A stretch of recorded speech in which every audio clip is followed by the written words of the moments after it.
During your time as a Navy SEAL in the SEALs, you earned the nickname Cyborg. Where did that come from? What did you do to earn that? That's funny. Where did you dig that up, by the way? I do my research, man. I can't spread my sources. Well, I get, it's honestly, I don't remember who initially gave it to me, but nicknames are pretty common.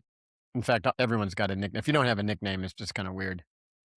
But it came about because I was just like relentlessly, uh, physically, like I was extremely physically fit, but also, I was unbreakable. Like I just did not experience pain, when everyone else was just getting, just getting completely spent, needing to take a break. I would just be like, just powering through, right? Especially on, long weighted rucks and runs and long swims. And all of that was built upon a long history of endurance athletics prior to the SEALs. And I went in the SEALs at 25.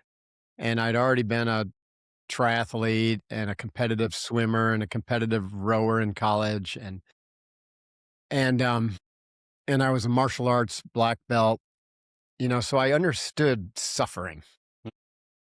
And most SEAL trainees and SEALs do, but for some reason, it's probably related to childhood abuse. I didn't experience pain the same way. so, so first, one guy called me Ox, and I was like, that didn't stick. And someone else came up with Cyborg because I think they thought I kind of looked like a cyborg too.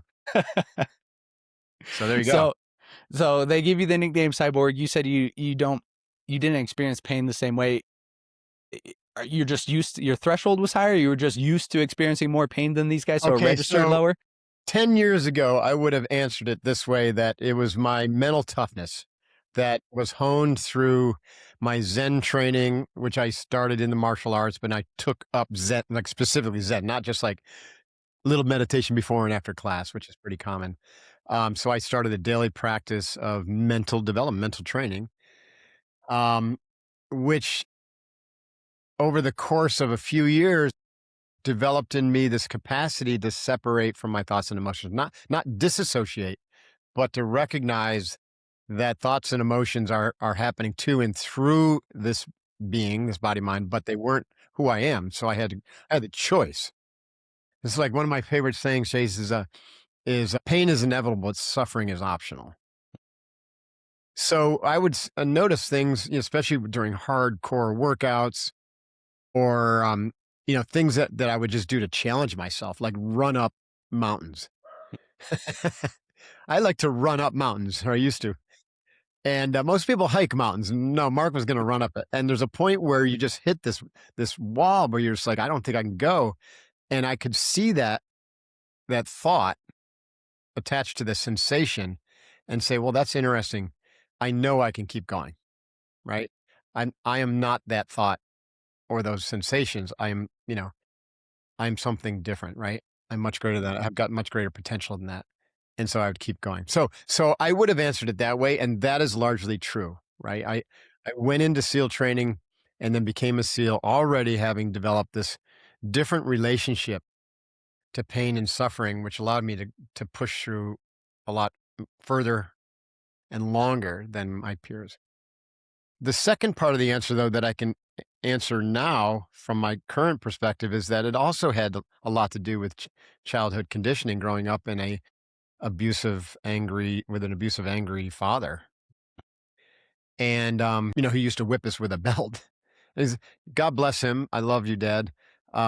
And I thank you for that, actually, because I'm not the only one in the spec ops that has that kind of background. And there's some incredible benefits. And one of them is you almost become, impervious to pain.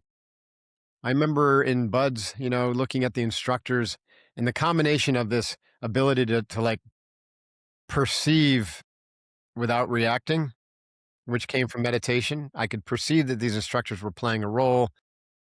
They were really good at it, at getting under your skin, but they couldn't get under my skin because I had this impenetrable kind of force field around me, which saw everything as this play, as a game, as a script being played out, and I was able to choose in those moments to be non-reactive, to be creative with my response instead of reactive. So that combined or built on top of this childhood experience where like these instructors had nothing on my dad, and they were badass mean mothers, but my dad, oh, you know what I mean? He was really different, right? He's and so I was like, you know, I've been here before, but it was worse. So you can't hurt me. So that's pretty cool, right? And also the other thing is growing up in those environments, the other great benefit is you develop an incredible sensitivity to your surroundings, which is very useful in the special ops communities. I mean, you're a father now. You have children. Um, I assume you don't want to be the father to your children that your father was to you. Yeah, too S late. My s son's 26, so yeah, but so I'm just what did you do to? I mean, you credit a lot of your ability to withstand pain and discomfort to that, but you don't want to be that to your kids. So how did you instill that ability in them through different means? yeah, that's a really good question. Parenting is a very say this personalized experience for every you know every parent, right? Meaning you could if you have 5 different kids, the parenting is going to be different for each one of them because they're different people, they're different humans, they're going to require different things. I only had one son and he was adopted. So there's a few things there which are unique. One is he didn't have my genetics. And so I'm dealt with, you know, I'm going to be dealing with somebody else's genetics and epigenetics and in utero kind of conditioning. And also what happens to an adopted child, you know, psychologically, which in a lot of cases, not all, but in a lot of cases leads to separation anxiety and, you know, fear of abandonment and those types of things. So I think though I thought, well, I could influence him through a lot of the positive things that I had in my life that really helped me overcome, you know, some of the drag from the negativity and the anger and whatever. And so for me, a lot of that was sports and the martial arts and time in nature. And so I took Devin to, you know, we did swimming, competitive swimming. We did soccer. I got him into karate and I trained with him, right? Um, we did a lot of these things, tons and tons of camping. I did have him do CrossFit and even had one of my coaches coach him for CrossFit. He didn't like any of it. I mean, he'd do it to please me for about a year. I couldn't get him out of the car to his brown belt test where he finally had to spar. Like he wouldn't spar, he wouldn't clash in karate with another human being. He didn't mind doing the forearms and the kicking and punching. But when it came to putting on the gear and actually punching another human being, he wouldn't do it. And he literally turned to me that day, I think he was like 14, and he's like, "Dad, I'm a lover, not a fighter." I'm like, "God bless you, son. Let's go home. I can't argue with that." So I stopped trying to force my ideals onto him at 14. Just said, let's just see what comes. And by allowing him to be who he was meant to be, right? He's just flourishing in so many ways. He's a car guy, right? That was the other thing we tried to force on him was college. And didn't work because he's just like has zero interest. And of course, now that AI's here and everything, we're like, that was probably a really good call. You know what I mean? Because he knows everything about cars, you know, how to tear them apart and put them back together and modify them, blah, blah, blah, blah, blah. And he's starting to make a living doing what he loves. Right. I coach people who are in their 60s who still don't know what they love and what they're supposed to be doing when they grow up, you know, and he does beyond a shadow of a doubt. So my wife and I allowed him to kind of be who he was. Now, we probably could have done better with boundaries. I think a lot of parents, you know, you either go too loose or too narrow. Um, we probably were a little too loose in some areas, but kid doesn't drink, right? He's never gotten in trouble for like any of those type of adolescence, teenage kind of things, drinking, driving, drunk, drugs. And he's got friends who just, have gone off the deep end, and we're just like, wow. Even though we've spent probably 100,000 or more on cars for him, we look at that as part of his education, you know what I mean? That instead of college, we spent it on cars.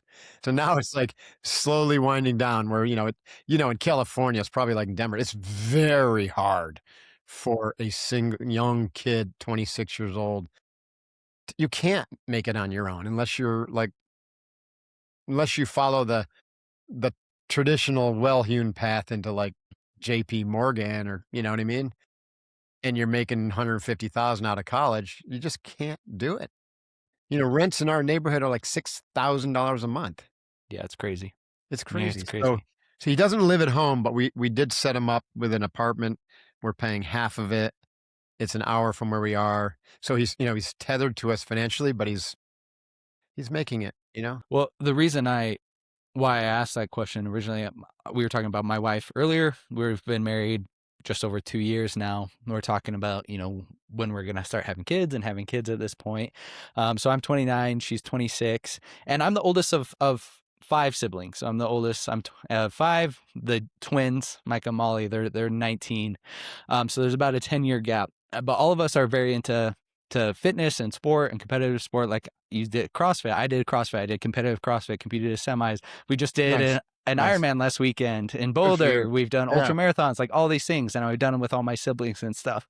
And looking back at it, like my ability to tolerance pain and discomfort came pretty heavily from, I think, feelings of like inadequacy, or like if I don't win or if I don't push far enough, like I am not good enough. sure. And it wasn't until Super recently that, common. Yeah. yeah, it wasn't until recently that I've been kind of introspective enough to look at that. But my middle sister, Davis, she's like the exact opposite. She's competed in CrossFit, gone to semis. She just did a last man standing race, ran, 100 plus miles in under 24 hours. She's a stud. Yeah, she's training for a full Ironman in Japan. But when I watch her competitive advantage is joy and happiness. Like she is the most fun, the most happy person to be there at 1 a.m. when it's raining, when it's cold outside, 80 miles in, and just laughing and smiling. And it's such a competitive advantage compared to Yes. me when I was doing my sport and trying to compete, where I'd Right. be like, no, this is my job. I hate this, but it's not supposed to be fun. It's supposed to be miserable. And I want to impart the joy side of it to my kids, because I see that as such a powerful advantage to excelling in Yeah. these sports and this comfort. Well, you're touching on something, by the way, that's pretty cool, juxtaposition, and it brings up a lot of interesting things to talk about. One is, right, you could be under the same roof and have the exact or very similar experience as a sibling, but, be radically different in the way you feel about yourself inside, right? Because there's a lot of other things going on, right? Karma, right? Or some sort of experience that makes you feel less than or abandoned outside the house, right? You could get abused by a teacher or a school, peer or whatever. So there's a lot of factors, but um, you could have like I love the story of these twins, and one of them grows up to be like extremely wealthy and polished, and the other one's like an alcoholic sitting under a bridge. You know what I mean, homeless. And a reporter learned about these twins, and they said he wanted to interview them. Like, well, how did these two twins end up so different? And one of them, so he went and interviewed the guy, the wealthy guy, and basically what he said was, you know what, I really had no choice because my father was an alcoholic and a rager, right? And I couldn't be like him. So I chose to be different, right? And so what in that choice, this is back to what you talked about, in that choice, he had to do something different with his mind. And so that becomes mindfulness. At moment to moment to moment, you have to choose not the conditioned response of anger and vitriol and sarcasm and negativity and internal self-loathing dialogue. You say not that, and you replace it with positive self-talk, positive imagery, positive feelings, until eventually those positive feelings, self-talk, and imagery become your new self. right? And all that other stuff dries up. I had to do that, right? I literally did that very practice. It took several years, and every once in a while, I still catch that, little negative thing, but I catch it right away. I call it catching the snake at the head instead of the tail. Anyways, back to the story. So the journalist finally found, with the help of the brother, the guy under the bridge. And he's like, okay, I'm going to finish my story finally. And he goes and interviews the guy under the bridge. And guess what the guy under the bridge says? I had no choice. You see, my father was an alcoholic, rager, and extremely negative, and I grew up to be just like him. Isn't that interesting? Yeah, Just that's really just a interesting. choice. It really is a choice. Mhm. Your conditioning is not a choice. Your karma, at least in the temporal sense, is not a choice. It might have been a choice in your, from your spiritual self or soul self, whatever. It's beyond my knowledge to know how that works, but it's just curious to me. But when you're an adult, you have the choice to acknowledge that if you're not training your mind, it's already been trained and it's fixed, like Carol Dweck's fixed mindset. It's already been trained and it's fixed, and you are who you are. And it's getting trained every day. And that training is extremely negative. Turn on the TV, listen to network news, right? Listen to the gossip around the water filter cooler. I mean, it's all negative conditioning / equals training. And you become that because the mind essentially takes the shape of what it's exposed to most. So, and so you have the choice to train your mind, but most people don't recognize it because they're so caught up in the drama of that negative, vicious cycle of, 60,000 thoughts every day and 80 to 90% of them the same thoughts yesterday. The way the mind works is essentially something, people think that you actually think. It doesn't work that way. Thoughts happen. And then 1/10,000th of a second later, you have this perception that this thought happened, and the ego claims ownership of it. And the ego is just a bunch of habits, patterns, beliefs, all centered around this belief that you are this body. And this body has a independent, separate sense of self, independent from everything else, separate. And that's an illusion. But it seems so real that the ego concretizes an I-ness around the body and the body's experiences and accomplishments and beliefs and patterns and behaviors. And of course, not to diminish the idea that the body does have this conditioning. So when that thought occurs, it gets filtered through the aperture of that individual being. So it takes on the quality or the taste of that individual. So it does seem like I had that. So without ever examining that, you are truly caught and trapped in your own mind, which essentially says a thought happened is my thought. Okay, so the first is true, the second is not. It's not my thought. It's a thought that's happening. Then what happens is your brain immediately looks for something that goes into your memory bank and looks for something relatable. And it's going to find it. And it's going to discard aspects of what that thought that don't fit this view of what's relatable, and it's going to categorize and classify and store it appropriately, or it might add just an incremental newness, right? If there's something new, like if you're listening to a podcast or learning something new, and then discards anything else that doesn't fit worldview or the perception of reality. So what's happening with the default mode brain is you're constantly thoughts happening. That's normal. Then it activates memory, pulls from memory, which activates imagery and thought streams, which then help us make sense of whatever that thought was. And that's where rumination comes and fantasy and visualization. And you could have an entire internal drama sparked by a single thought, right? Which is going to be stimulus from external or internal. So the average human being has spent their entire day living in the past because we're dragging these memories into our present moment. We're classifying things, we're organizing things. Sometimes now we project them into the future and say, okay, what if I did that thing? I have the thought about, maybe I'll be a CrossFit Games athlete. What would that look like in a year or two? So you're projecting in the future, and then you go back into your memory bank and scrounge around for some more information. Maybe what you come up with is like, I'm not good enough to do that. right? Because of the shame-based, child body gets activated, and all of a sudden you're like, "I'm not sure I can do that." And then you project in the future, and you're like, "But I like what I see.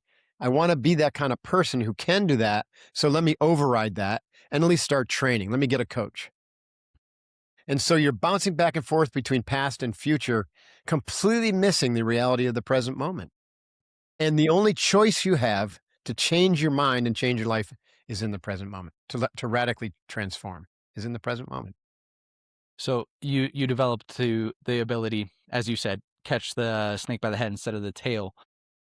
Did you develop this before you went to become a SEAL? After you became a SEAL? What was the Okay, catalyst for you to so realize this and change? what I developed probably well after, because that's a to be able to catch the snake at the head is a lot of practice, Yeah. Yes. right? Years and years and years. But what I had practiced Zen for 4 years daily prior to me going into the SEALs. There's some incredible benefits for that early practice. First was the ability to just really concentrate and hold my attention over long periods of time, right? Attention control and concentration, which is Zen is basically that's the starting point for Zen. Concentration training. So that helped me when I went, while I was in New York, I was getting my MBA at Stern School of Business. I was studying for and, going through the whole CPA, Certified Public Accountancy exam process, which is a pain in the neck. Um, so I'm going to school full time. I'm working full time and in a field that's brand new to me. Like I had not even a single accounting class in college, and it was part of this whole program. They didn't want to hire people who had accounting. They wanted to hire people who were liberal arts grads, send us to get our MBA with an accounting sideshow, so that ultimately we could be a better partner at the, I was at Coopers and Lybrand, which is now PricewaterhouseCoopers, more well-rounded partner. So the Zen practice was incredible because like I was an average student at Colgate. I was actually quite surprised to get this job. And I was actually on academic probation my first semester at NYU because I had a solid 2.8 GPA coming out of Colgate. You know what I mean? And because of my Zen practice, like very quickly, my mind just like clicked into razor sharp mode. And I was a 4.0 student at NYU, and NYU is a really hard school. And that was just like a year. It took just 6 months to a year of Zen practice before I developed that kind of ability to concentrate. So that was What that. does Zen practice mean, by the way? Well, the Zen tradition is largely starts with concentration training. In the bucket of meditation just let's just call that mental training, right? Within the bucket of mental training, there are literally hundreds, if not thousands, of different techniques that will have different effects on your brain, your mind, your heart, different things that are, different traditions say are useful to develop if you want to kind of evolve as a human being. And the Zen tradition stripped out a lot of the flowery dogma and ritualism of the Indian Buddhist traditions or the Tibetan Buddhist traditions. By the time it got to the Chinese, they called it Chan, and then the Japanese called it Zen, and the Japanese even stripped out some of the Chan, and they're like, let's just get right to the heart of the matter. And they believed that in order for anyone to be effective on the path of mental developmental training, you needed to develop concentration first. It strengthens the mind. So all you had to do, and this is what I teach to my students, we call it box breathing. Box breathing is a secret weapon because, and I introduced this in 2006 to the SEALs I was training. You're getting the immediate effects of the vagus nerve, parasympathetic relaxation, rest and digest, calming effect, which bleeds off all the stress, keeps your body in incredible balance, and your brain is part of your body. So when the brain is in balance, you end up having this reduction in the speed or the frequency of your thought streams down into what they now call alpha or low beta, high alpha, instead of like high beta or even gamma. Most people, if you're anxious, you're going to be like spinning popcorn thoughts all over the place. So that was part of the Zen training, but no one ever talked about it. But just slow, deep, controlled nostril breathing will bring all those arousal control benefits, which then is like a prerequisite to be able to concentrate. So then the practice that my teacher Nakamura had me do was literally sitting on the bench, eyes closed, concentrating on the breath, nostril breathing, inhale. And he didn't say to a count of 5, but a slow and controlled inhale, slow and controlled exhale, count 1. Don't think of anything else. Just concentrate on that. Then slow and controlled inhale, slow and controlled exhale, count 2. Don't think of anything else. Your goal is to get to 10. And of course, the first few times you do this, you're like, oh, I got to 10. And you're just kidding yourself because you were thinking the whole time. And so it took me many, many months before I could even get to 5 when I was honest that there was no other thinking going on in those 5 counts, those 5 breaths. And getting to 5 was, I found out later, was actually a pretty good. 50% of the time you're concentrating and 50% of the time your mind's wandering. That's actually solid progress. Really good. So over time, though, this practice is incredible because it's profoundly simple. And it made me much less distractible, which, by the way, is extremely important in this day and age, because all I had to do was hold my attention on the inhale, the exhale, and the count. Or my current version of that is inhale, 5 count, hold your breath, 5 count, exhale, 5 count, hold your breath, 5 count. Just focus on that, each phase of that breath. Follow it closely with your mind. Don't waver, right? Experience the richness and the difference of each phase of the breath because they're very different. And of course, your mind is going to want to, it gets tired or gets distracted and it'll bounce off of that and start thinking about dinner or, a conversation you had or whatever. Anybody who's done any meditation, it's just the way it happens. Your mind will bounce off of it, and usually quickly, or some people the whole freaking meditation. So then the practice is to notice it when your mind has either lost attention on what you're supposed to be focusing on, which is the breath, or split attention, which happened to me, right? Where, I'm concentrating on the breathing, but my mind is also thinking about something else. And then to recognize that and to bring it back to the breath, to let that go. Don't feed the thinking anymore.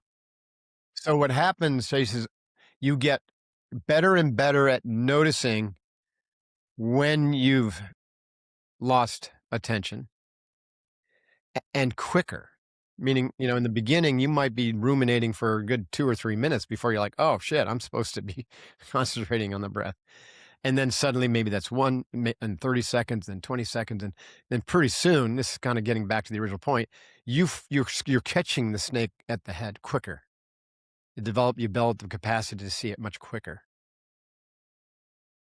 And you're able to hold your attention on the breath, your object of attention, for longer and longer periods of time with greater intensity, which is like gathering up your thoughts and just narrowing their focus and pointing them through a very small aperture like a laser beam. And this develops your mind to be very sharp and penetrating. Literally, it's training your brain. It's like sharpening the sword of your mind. So you can hold your attention, deep work. I wrote 2 books in 1 year in 2014. 100% 100% because of my meditation training. Yeah. I can just concentrate like a bed man. I can go for 4 or 5 hours at a time. Deep work. So I know you got a question, but I just want to. So those benefits come from Zen training. And what I noticed, and that's where the teaching stopped. But when I continued my work after the SEALs, and I started training other SEAL candidates when I started SEALFIT, and then now, corporate clients with Unbeatable Mind, that if you follow that up and you continue that practice, but you just stop efforting so much, right? Because concentration training, like when we do hour-long sits, we'd be sweating. Like it's work. What I found is if you just stop the work and just allowed whatever to come up, that build on top of that concentration training, that ability to notice when you've, missed or, gone off the object of concentration, that same noticing quality can be present for you if you look for it. And that is what true mindfulness is it's awareness recognizing itself as the center of I. The I-ness is awareness, and awareness is aware of all this other stuff happening. It's aware of thoughts coming. It's aware of emotions. It's aware of body sensation. It's even aware of being alive, of being conscious. So, so Zen training, if once you take the foot off the gas pedal and just allow it to open up, either in a single practice session or maybe you practice the concentration, attention control for a year and then you release and just open up and do non-efforting meditation, then it's much easier to get the experience that all meditators are seeking, which is to rest in open awareness, witnessing without engaging thoughts, emotions, and sensations. That has extraordinary benefits for the human being because that's the point you become a creative being instead of a reactive being. I've experienced that one time. One Yeah. time in my medicine since That's I've good done. though. Yeah. That's really good. In fact, there's 4 stages to this. One is complete ignorance of it, Uh, right? And the ego is completely in charge. That's 99.999x% of humanity. Just default mode, you're in the drama, living it out and creating new drama every day. Phase 2 is you start meditating and you have the experience that you just said, even if it's just once, or you might have it through psychedelics or something like that, or like a deep trip in nature where you're just like, oh my God, like you have this unitive experience of oneness for a moment, or even for a little bit longer. But then your mind is so trained to be attached to form and the drama and the outer that you click back into that. That's great because that's phase 2 because now you've had a taste. So phase 3 is I want more of that, so I'm going to continue to train. And you take training seriously and you do it every day because you realize it's just as important as eating, moving, sleeping. And what happens in phase 3 is you take up a life practice, right? A sadhana in the Hindu tradition or a shogyu in the Japanese tradition. You take up a life practice and you begin to experience more and more and more of those non-dual I amness experiences for longer and longer periods of time. So now you're kind of going back and forth and you're comfortable, and your practice then starts to shift from I practice in the morning and I practice in the evening to where you kind of, it's called taking it off the mat or the bench. You're kind of doing your practice wherever you are. And then the 4th phase is where you have this, you're continuing your life practice, you're dedicating where suddenly you attain this like pop of awareness where you fully merge into that new sense of I am everythingness, where the ego former sense of separate self is kind of nested within that, but it doesn't have that concreteness anymore. You see that it's just a bunch of ideas. It's not real. It looks like a dream to you that you've been living a dream. So So many. that's cool, isn't it? So you're on the Yeah. right path. Yeah. In other I feel words. like I feel like so many people struggle with developing um this practice of meditation or to get this focus and awareness because there's a really long turnaround point before you notice like, oh, actually that has been benefiting me. So like they'll do it for a day and then a week and then, several weeks and then they're still like, oh, I feel the same. I do the same until like Yeah. one time. You can't be goal oriented with meditation. That's why you have to look at it as a life practice. You know, we're goal oriented everything in our culture, right? Even eating. I mean, you're a CrossFitter. I know CrossFitters like goal themselves on zone diet, and how many calories they have. And when it comes to mental training, you really don't want to. Your goal is to practice every day. That's it. That's the only goal you should have because you you can't you can count reps, but you can't see the progress in the same way as you can, let's say, with fitness or with weight loss or with, some sort of performance goal. Like I'm going to improve my, in the sister's case, my 100-mile run time, which is a little crazy, by the way. Um, but the benefits are still accruing. They're just hidden from your view because you're not trained to see them. So they'll first start showing up um, by improving those things that improve your performance. but you're probably not giving credit to the meditation. So your heart rate variability will radically improve because your vagus nerve is being massaged and, you're in that parasympathetic state way more often, which means your sleep will improve. Your sleep improves, your mind is processing all things better, um, which means your decision qualities are going to improve and you're going to start feeling better. Your moods are going to be enhanced, which means you're going to bring more energy into your workout or take up working out finally. And because you're sleeping better and moving better and exercising, your body's going to feel better and your gut has started getting healthier and you're going to stop having the cravings for the food and alcohol that you used to have. And so all of a sudden you're eating better. And you can trace all of that, if you really were wise and self aware, back to the meditation practice if you use deep and diaphragmatic nostril breathing as your anchor. So that's why I say let's start there. Everyone asks me, what's the one thing you say recommend people do? I said, start a daily practice of box breathing. Ideally, my prescription, 20 minutes in the morning, 20 minutes in the evening, eyes closed, and use that as your meditative practice. Don't do anything else. You don't need Headspace app.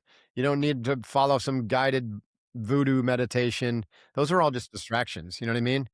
Just sit there and breathe and follow the breath and know that you're getting the arousal control benefits, but then work on your attention control and concentration as I described earlier.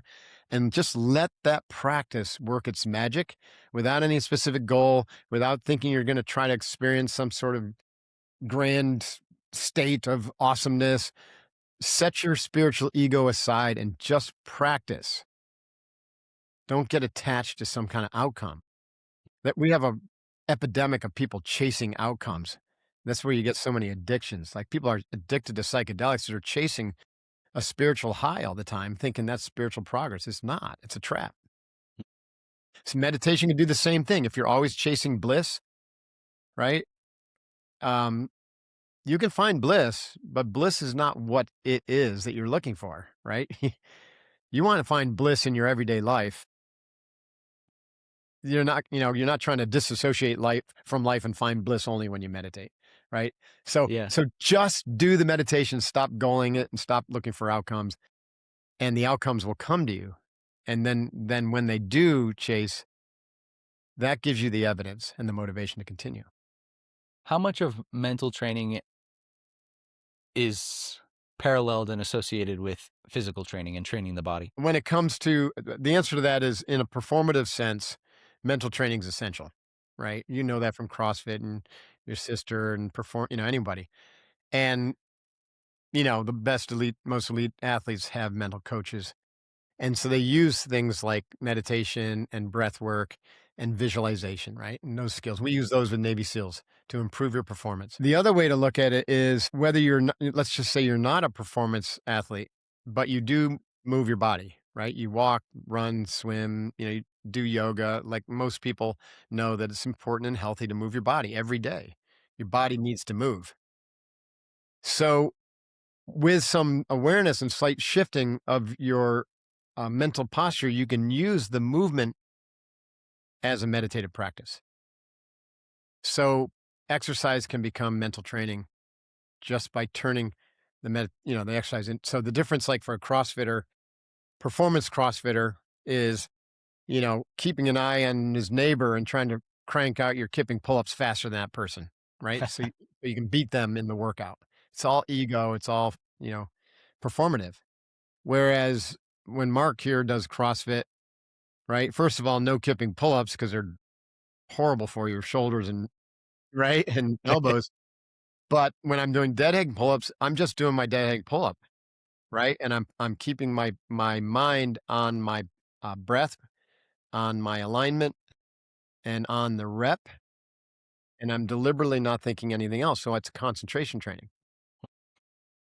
And then whenever I get into like a really like okay, Metcon, and I'm cranking 120 beats per minute and my mind can start, needs to be in control, then I've got my mantras. And so the mantra is another form of concentration. It's a concentration hook. So when my breathing can't be controlled in that slow and, methodical way, then it becomes a mantra. And my mantras are all very positive and they invoke positive emotions. And so it has the 1-2 effect of keeping my mind focused, but also, you know, overriding any potential negative energy stirred up by the pain of the workout. So I don't fall into suffering by taking a workout seriously. It's just a workout, right? Or it's just a thing that's happening to me. Um, I think physical training, especially endurance training, but even short, intense stuff, is an incredible way to really deepen your practice. So this is why meditation really, you really have no excuses, right? This is why I tell people when they say, "Well, I don't have time." It's okay. When you wake up in the morning, you've got a ritual, right? You get coffee. You usually, most people will start scrolling their freaking, email or text. So you're spending time doing something. Let's take the first 20 minutes of your day. You're spending time doing something. All I'm asking you to do is to take that 20 minutes and spend time doing your breath work practice, your box breathing concentration practice. Same 20 minutes. But instead of filling your head with all this junk, you're priming your mind to win the day. Yeah. Yeah. And everybody usually works out. Not everybody, but a lot of people work out or they go for a walk or they do something healthy for their body. Use that time to train your mind. And then what that does not look like is standing on a treadmill listening to a podcast while you're training. Some people might think, well, that's training my mind. No, no, no. That's just stuffing your mind full of content. I'm talking about training how the mind works, not what it knows. So if you think you're training your mind with content, we're talking about two completely different things here. Yeah. I was thinking about this the other day, and I I feel like so much of I feel like I don't have any opinions in my brain. I feel like everything that I get is then outsourced.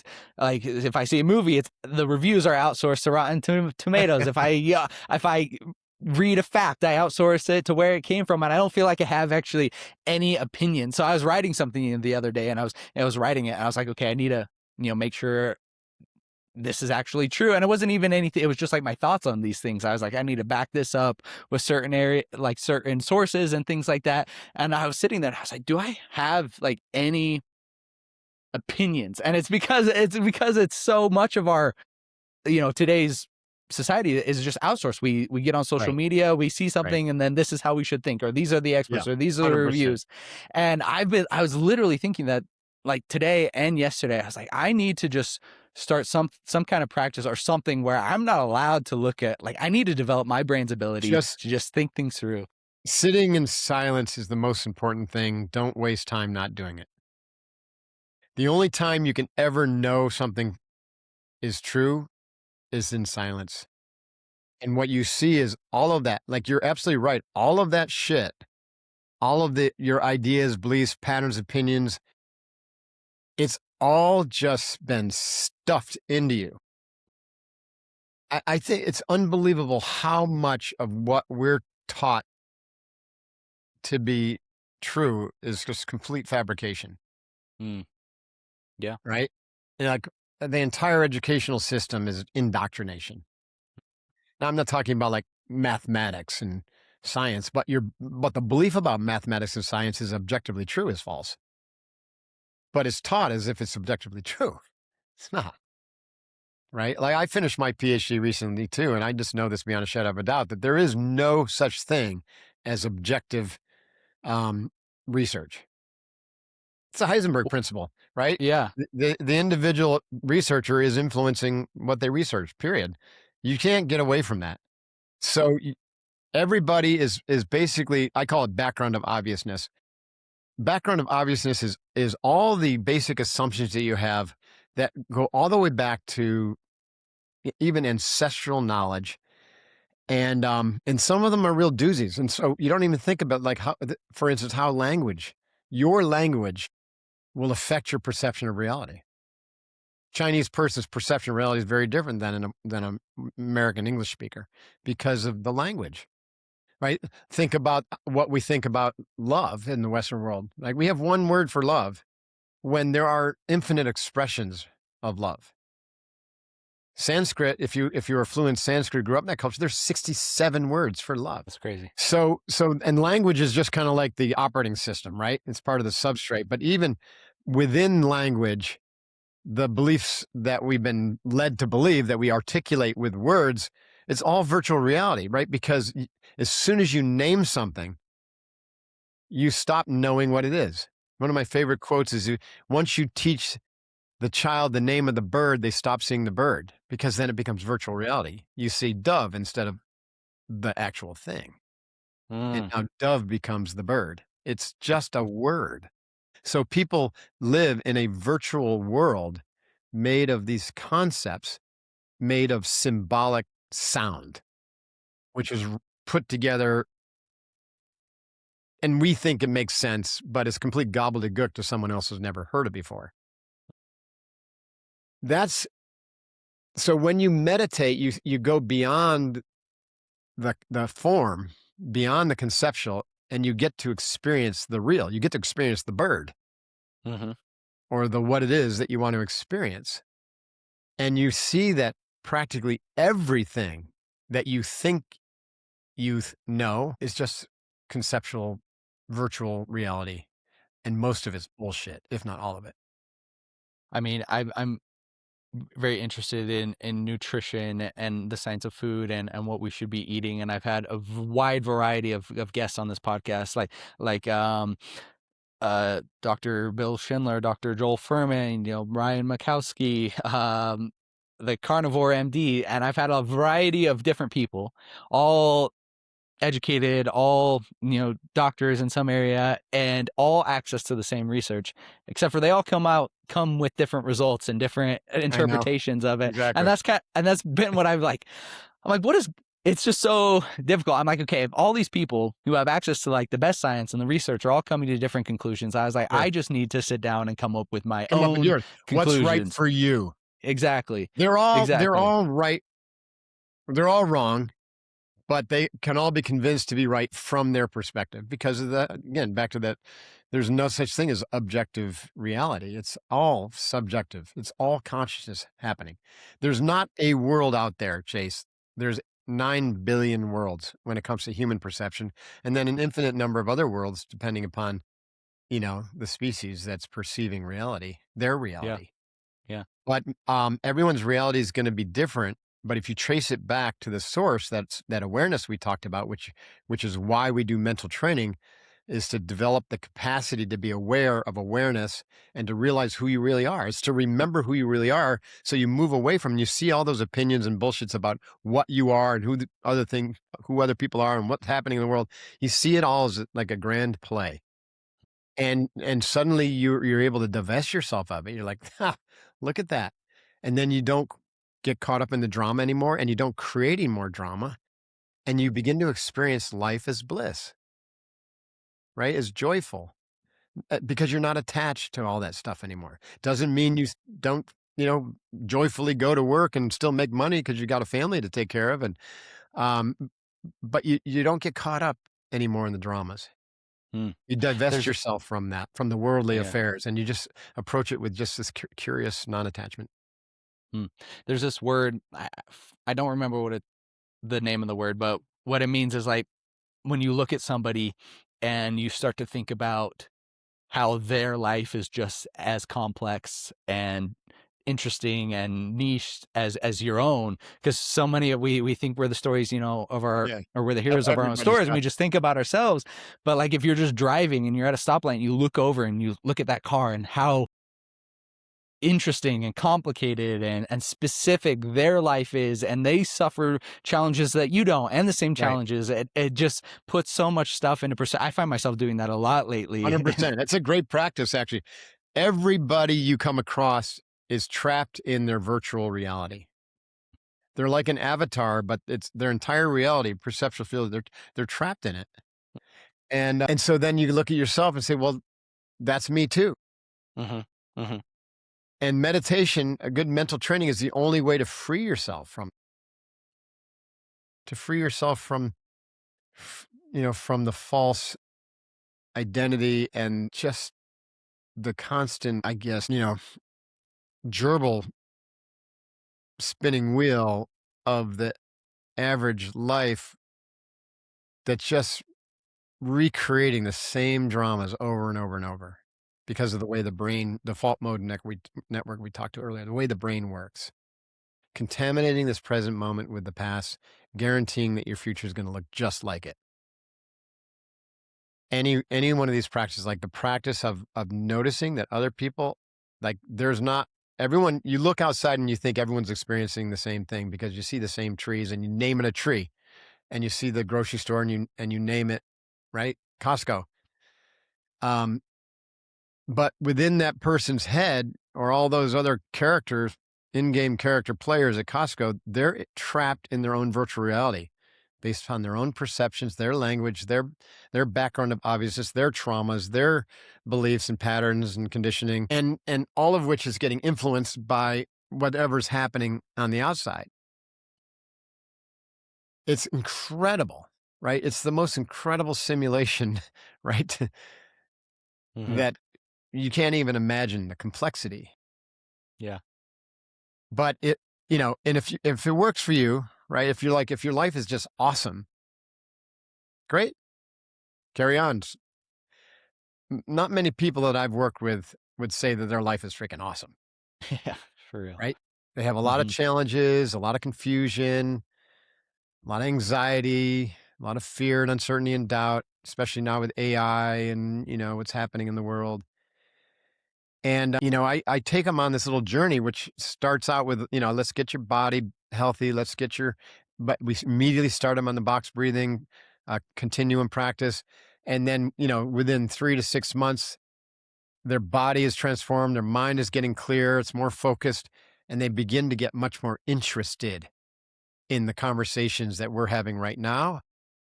And so we keep on that journey, and within, it doesn't take forever, but if they're dedicated and create a daily discipline, habitual practices, just a few good ones, within 3 years or 4 years, they will have broken free from those repetitive patterns and those misunderstandings about who they really are.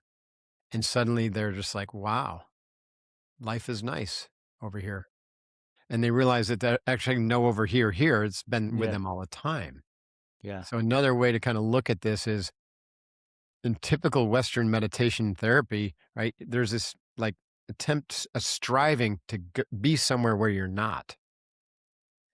And until you let that go and recognize that wherever you are, the answer lies within, and the path within is through stillness. It's not through grabbing onto some concept or the next meditation app or the next podcast or the next book or the next trail run, right? It's just to sit in silence and to remove all the obstacles. And the obstacles are mental and emotional.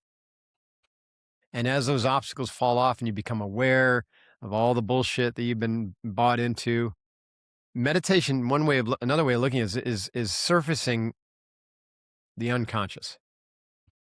In the stillness, you know, vast majority of our beliefs and patterns and conditioning are completely hidden from our view. They're in our unconscious or subconscious.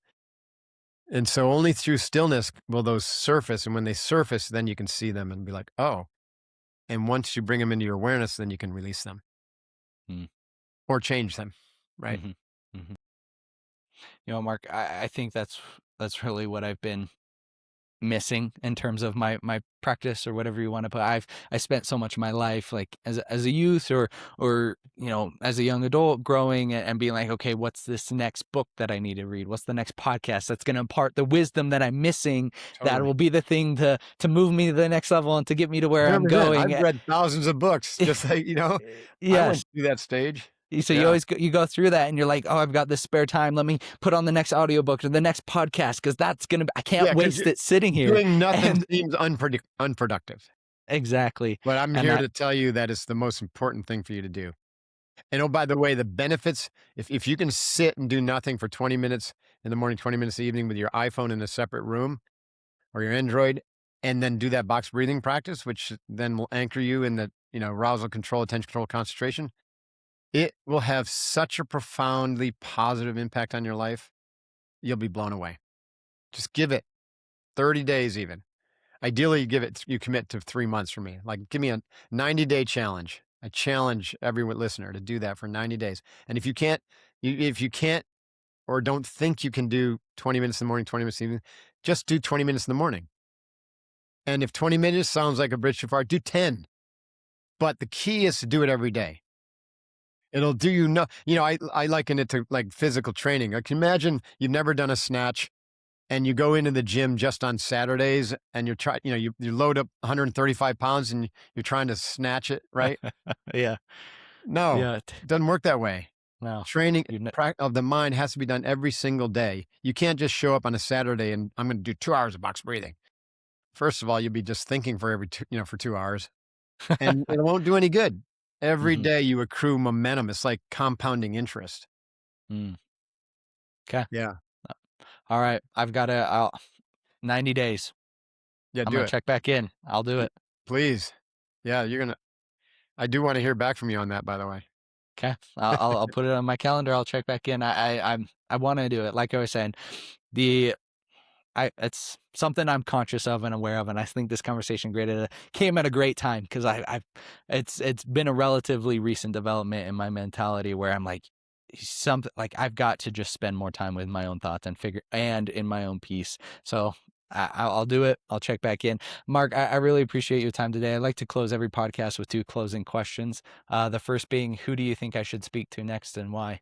Well, that's a good question. Who do you want to speak to next? I'm the name of the podcast, the Chase Merrill podcast, is not because I like my own name on things. It's because I'm interested in a lot of different topics and a lot of different places, and I couldn't find a name to encompass it all. So I'm open. Is there anybody that you would recommend or you think I should Yeah, I benefit would from speaking say to? one of my friends is doing some great work and is about to publish a book um, on flow.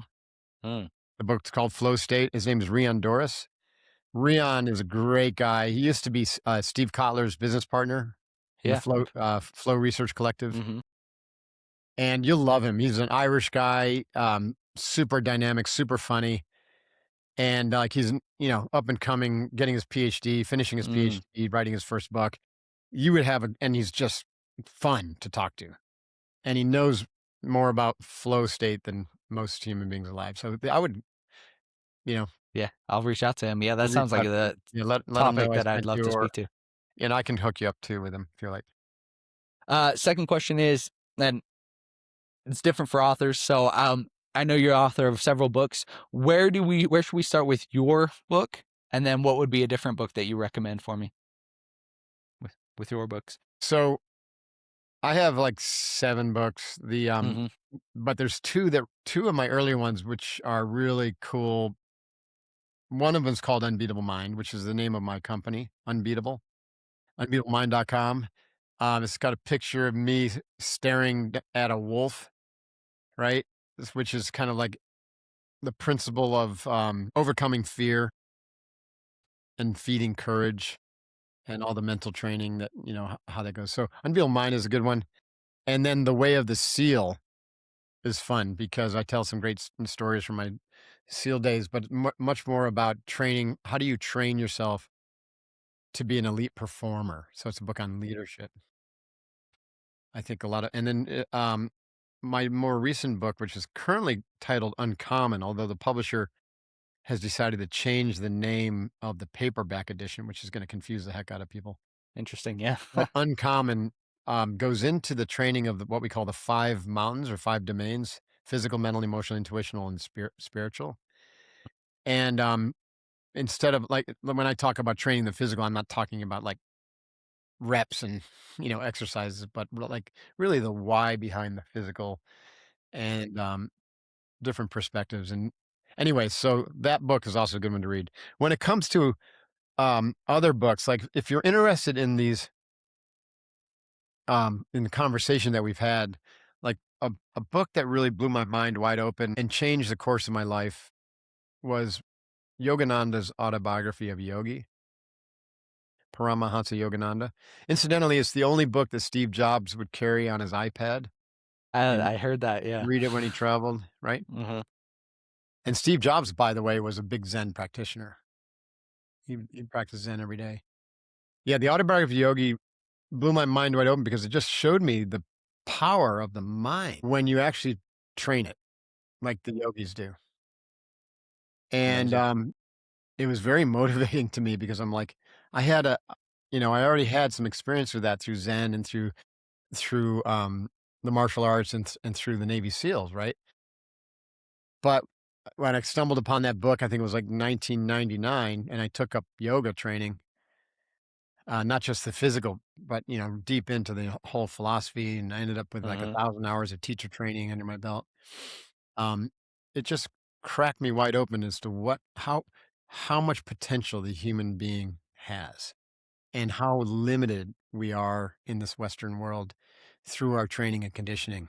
Like we're literally trapped as these little robot slaves, not even recognizing that we have practically infinite potential lying inside of us. Amazing. I think that's a great place to leave it. I need to check out that book. Um, I'll download it on my Kindle today and start the Boom. process. I think it'll be good to pair with Yeah, the this 90 90-day days. challenge. Yeah, Yeah, that awesome. way I can check back with you. Where can people follow you? Where can they get more exposure to your work? Where should we send them? Unbeatablemind.com, which I mentioned a moment ago. We have some great online courses and community, and we've got a certification in mental toughness, which is great.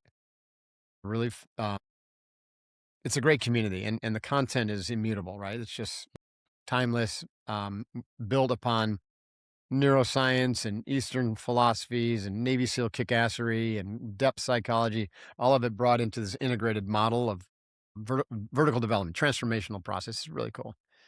So that's probably, and you can always reach out to me, info@markdevine.com if you want to engage with me for something else like keynote or Amazing. coaching. Yeah. Awesome, Mark. Well, I really appreciate your time and the conversation. It was a Yeah. pleasure. It's been a lot of fun, Chase. Appreciate it too. Hoo